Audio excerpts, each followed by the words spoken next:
मित्रांनो, आपलं शरीर म्हणजे एक प्रयोगशाळा आहे. आपण आपल्या शरीरावरती अनेक प्रयोग करत असतो. आताचा हा डिजिटल जमाना आहे.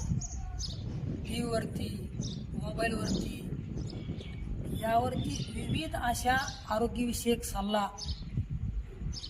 देताना आपण पाहत असतो आणि त्याप्रमाणे माणूस हा आपल्या शरीरावरती त्यामध्ये सांगितलेल्या गोष्टींचा प्रयोग करत असतो.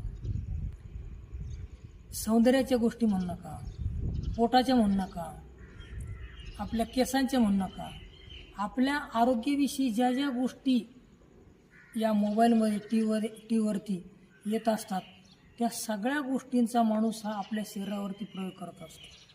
आणि या सगळ्या गोष्टींना जर काही नाही जमलं तर शेवटी डॉक्टर आहेच.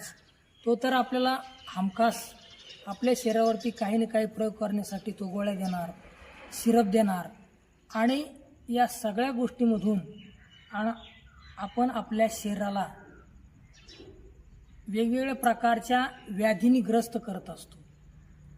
आपलं शरीरच हे अँटीबॉडीज आहे. आपल्या शरीराला ज्या ज्या गोष्टी आवश्यक असतात ते आपलं शरीर निर्माण करत असतं.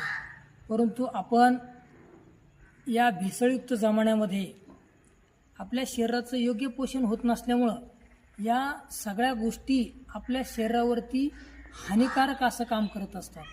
आणि म्हणून आपलं जे शरीर आहे, मी तर म्हणतो जगामधलं सगळ्यात मोठी प्रयोगशाळा जर काय असेल तर ते आपलं शरीर आहे.